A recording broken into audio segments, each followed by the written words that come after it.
थे, बंगाल में जाकर के उनका भी नाम बदल गया। पता नहीं किसका नाम है, छोटा फेंटा। सीबीआई जांच हो, ईडी की जांच हो, इनकम टैक्स डिपार्टमेंट भी लगाया जाए। न हमारे नियमावली में कोई व्यवस्था है।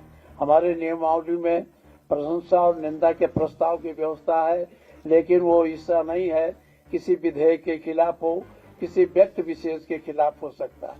आज ये निंदा के प्रस्ताव के विरुद्ध में समाजवादी पार्टी की तरफ से हम लोग एक अति निंदा का प्रस्ताव यहाँ लाना चाहते हैं। अब उसका मैं प्रारंभ करना चाहता हूँ।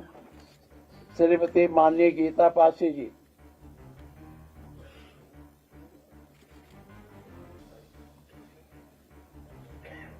हम इस अति निंदा प्रस्ताव द्वारा केंद्र की भाजपा व उनकी सहयोगी दलों की घोर निंदा करते हैं, जो महिला आरक्षण का ढोंग करती है, जिनका मंसूबा इस बिल के बहाने निर्वाचन क्षेत्रों का मनचाहा परिसीमन करके चुनाव जिताना था, न कि सच में महिलाओं को उनके हक अधिकार देकर उनका सशक्तिकरण या सबलीकरण करना है।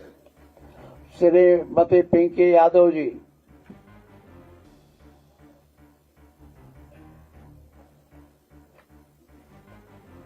हम इस बात की घोर निंदा करते हैं कि भाजपा महिला आरक्षण को लेकर झूठ फैला रही है कि ये बिल विपक्ष ने पास नहीं होने दिया, जबकि ये बिल सभी दलों ने मिलकर पास किया था और जो बिल पास नहीं हो सका वो दरअसल परिसीमन बिल था। माननीय सैयदा खातून जी।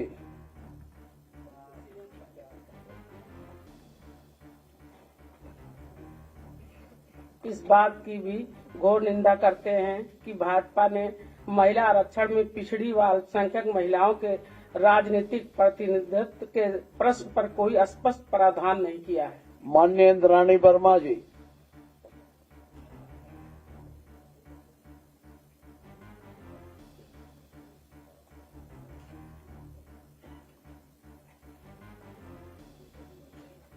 हम इस बात की घोर निंदा करते हैं कि भाजपा और उनके संगी साथी जिसकी शक्ति उसके आधार की रूढ़वादी सोच के लोग हैं, इसलिए सामाजिक क्षेत्र तक में ये शोषित, दलित, वंचित, पीड़ित के साथ महिलाओं को भी हमेशा ये दृष्टि से देखते हैं। माननीय रेखा वर्मा जी।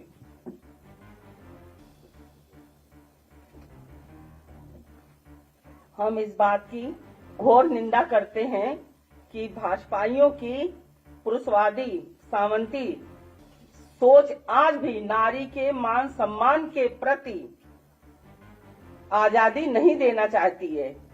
जो सरकार निकम्मी है वो सरकार बदलनी है। माननीय सरोजनी सोनकर जी।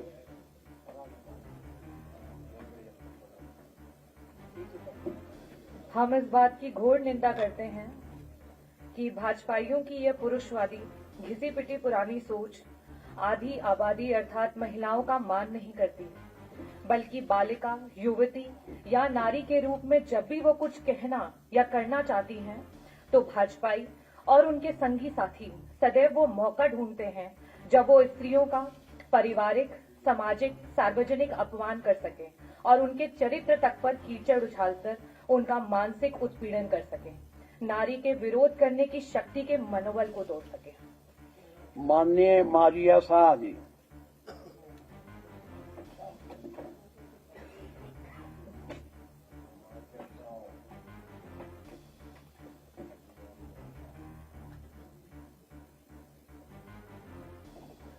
हम इस बात की भी घोर निंदा करते हैं, भाजपाइयों ने सदैव नारी के प्रति अपराध करने वालों को माला पहनाकर स्वागत किया है। इनके दल के अनेक लोग महिलाओं को चतुर्थिक शोषण व अत्याचार से जुड़े हैं, जिसके निंदनीय उदाहरण मणिपुर, गुजरात, उत्तराखंड, यूपी आदि राज्यों में स्वरविदित है। माननीय नसीम सोलंकी जी।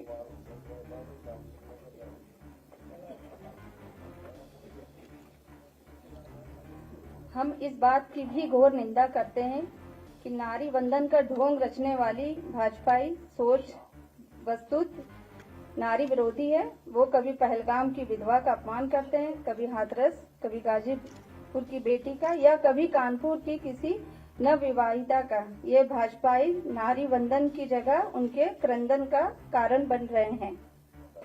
माननीय उषा वर्मा जी, उषा मौर्य जी।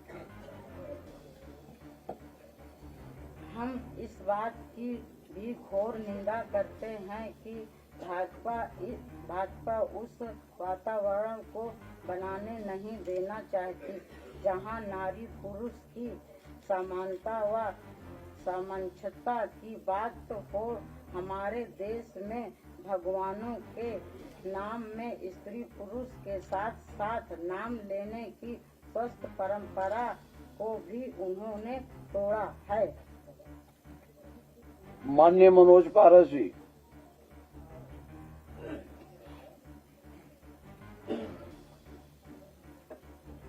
हम इस बात की भी घोर निंदा करते हैं कि भाजपा नारी के विरुद्ध नारी को खड़ा करके नारी एकता को तोड़ रही है। माननीय आर के वर्मा जी।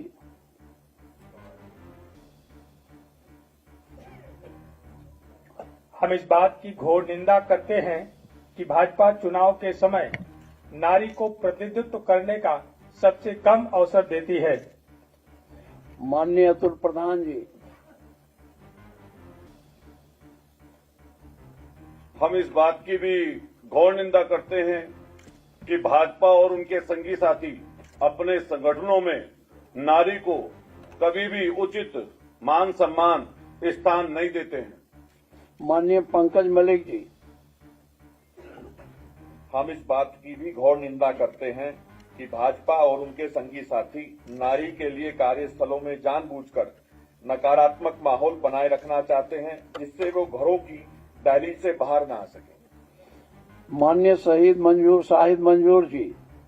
हम इस बात की भी घोर निंदा करते हैं कि भाजपा और उनके संगी साथी उनके कुछ प्रवचनजीवी तथाकथित ज्ञानी लोग मंचों से नारी की स्वतंत्रता का हनन की बात करते हैं। माननीय मुकेश वर्मा जी। केवल नारी के विचार विचरण परिधान पर नसीहतें देते रहते हैं। माननीय मुकेश वर्मा जी।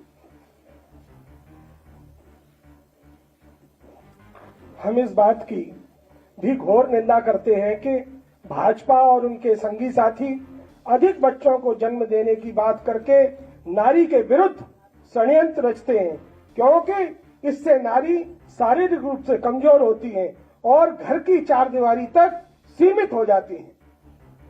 माननीय संग्राम यादव जी। हम इस बात की घोर निंदा करते हैं कि भाजपा नारी को नारा बनाना चाहती है जिससे सच में अधिकार न देकर केवल दिखावटी सहानुभूति का नाटक रचा जा सके। माननीय विधानमंडल के सभी सम्मानित साथियों से आग्रह है, इस पर किसी को कुछ कहना है और तो बात कर सकते हैं, नहीं तो हम इस प्रस्ताव को विधानमंडल के समक्ष प्रस्तुत करते हैं। कोई नहीं। प्रश्न यह है कि जो ये प्रस्ताव अभी खंड 1 से लेकर खंड 16 तक निंदा प्रस्ताव के रूप में विधानमंडल के समक्ष प्रस्तुत किया गया है, जिसमें भारतीय जनता पार्टी के द्वारा की गई अवैध कार्यों के खिलाफ निंदा का प्रस्ताव निहित है। माननीय यह सदन उससे सहमत है। जो माननीय इसके पक्ष में हो हाँ कहें, जो माननीय इसके विरोध में हो नहीं कहें। हाँ की संख्या है, इसलिए यह प्रस्ताव सर्वसम्मत विधानमंडल पारित हुआ।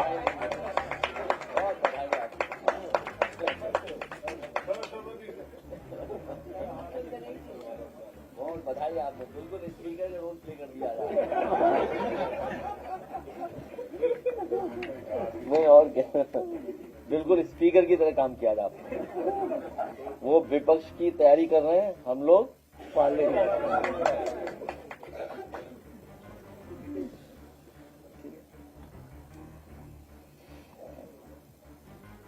हमारा अति निंदा प्रस्ताव पास हो चुका है। कोई सवाल हो तो पूछ लीजिए, हम लोग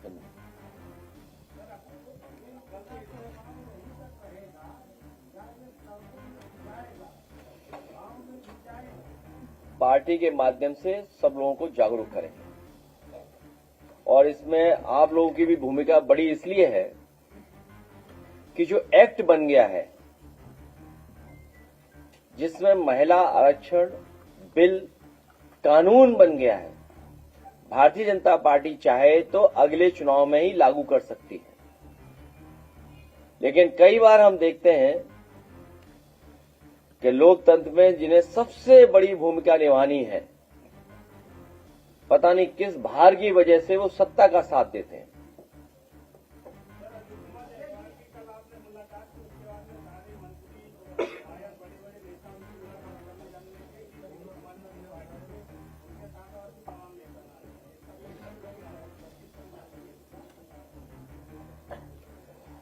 ये सामान्य व्यवहारिक बात थी कि उनके स्वास्थ्य को लेकर के बहुत चर्चा थी और वो झुलस गई थी। उनका इलाज अच्छा हो और वो स्वस्थ हैं, उनका हालचाल लेने में गया था।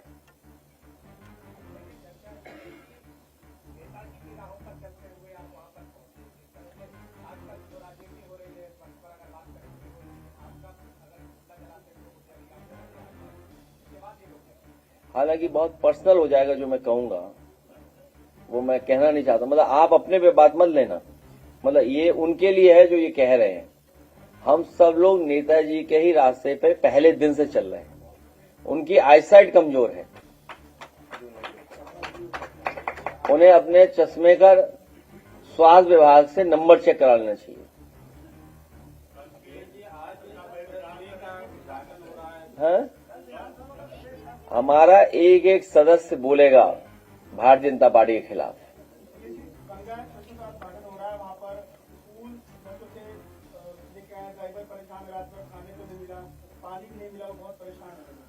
यही नहीं, पहली बार देखने को मिला है कि जिलाधिकारी और पुलिस के लोग झंडी दिखा रहे हैं बसों को। जिस तरह हम पॉलिटिकल लोग बसों को गिनते हैं, कार्यकर्ता के बारे में जानकारी रखते हैं कि कौन सा कार्यकर्ता कितनी गाड़ियां बस ला रहा है, ये पहली बार देखने को मिल रहा है कि हर जिले में डीएम एसपी झंडा दिखा रहे।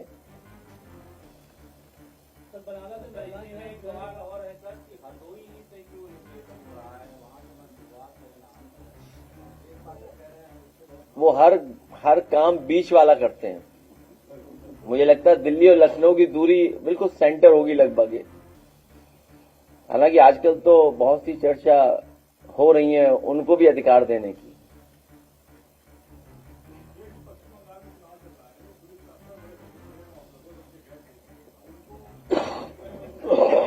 ट्यूबलाइट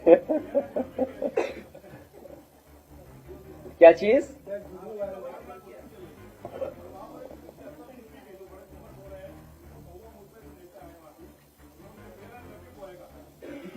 हालांकि नाम बदलने वालों के बंगाल में जाके नाम बदल गए। जो दूसरों का नाम बदलते थे बंगाल में जाकर के उनका भी नाम बदल गया। पता नहीं किसका नाम है छोटा फेंटा।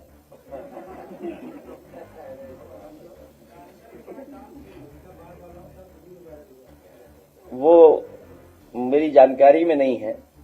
ये पर्सनल चीजें कैसे बाहर आ गई, इसकी सीबीआई जांच हो, ईडीआई जांच हो, ईडी की जांच हो, इनकम टैक्स डिपार्टमेंट भी लगाया जाए, सेंट्रल फोर्स भी लगाया जाए, आर्मी इंटेलिजेंस भी लगाई जाए।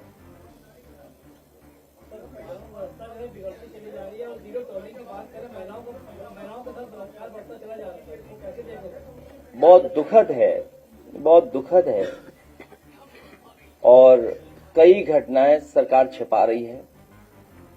कई घटनाओं के बारे में हम लोगों को बाद में जानकारी मिलती है। अभी हाल ही में हमारे पार्टी के नेता रामआश्रय विश्वकर्मा जी, नई जो बनी हमारी पार्टी की राष्ट्रीय अध्यक्ष सीमा राजभर, और उनके साथ डेलीगेशन गया था। पहले जो डेलीगेशन जाना था उसको जाने नहीं दिया।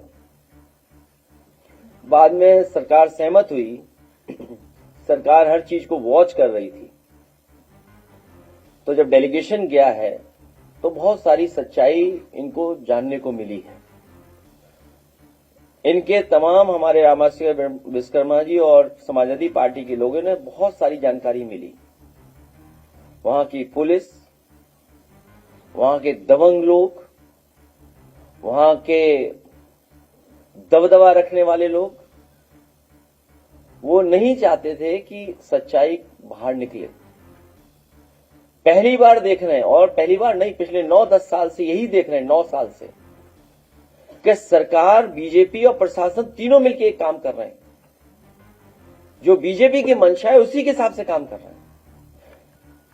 जिस बेटी के साथ घटना हुई, जिस बेटी की जान गई, उसके पिता चाहते थे कि पूरी मेडिकल जांच हो। लेकिन सोचिए कि वो कितना बेबस गरीब पिता है, उसको शायद इन बातों की जानकारी नहीं थी। जो सैंपल रखने चाहिए थे, जो मेडिकल प्रोसीजर अपनाना चाहिए था, वो नहीं अपनाया गया और पोस्टमार्टम कर करके उस बेटी का दाह संस्कार कर दिया गया। यही हमने आपने हाथरस में देखा था, अगर याद हो आपको। घटना मेरठ में भी हमने देखा कि जहां मां की जान चली गई। अभी फतेहपुर में सुनने को मिली है। फतेहपुर में 2 लोग बाग में गए और उस बेटी के साथ जो घटना हुई है, मौर्य बेटी है। कोई कल्पना कर सकता है कि सरकार में ऐसी घटनाएं हो रही हो और मुख्यमंत्री न जाने कितने कितने लंबे भाषण दे रहे हो। और सुनने में आया कि बाग में ये पहली घटना नहीं थी। बहादुर बेटी ने पहली बार बताया कि बाग में उस तरह की घटना हुई है। प्रतापगढ़ में हमें आपको सुनने को मिली है, देखा है। सोचो प्रतापगढ़ में क्या हुआ है। हरदोई में हमारा डेलीगेशन जाना चाहता था, नहीं जाने दिया। वो कुशवा बेटी से के परिवार से मिलना चाहते हैं। आखिरकार सरकार क्या छिपाना चाहती है, अपनी नाकामी क्यों छिपाना चाहती है? जिनकी सरकार में सबसे ज्यादा महिलाएं असुरक्षित हैं, बेटियां असुरक्षित हैं, और उनके संगठन के लोगों से भी असुरक्षित हैं उनके लोग। भाजपा की सगी नहीं है। क्या महोबा की घटना हमें और आपको नहीं बताती कि भाजपा की सगी नहीं है? इनकी सरकार में सबसे ज्यादा महिलाओं के खिलाफ इस तरह की घटना हो रही है।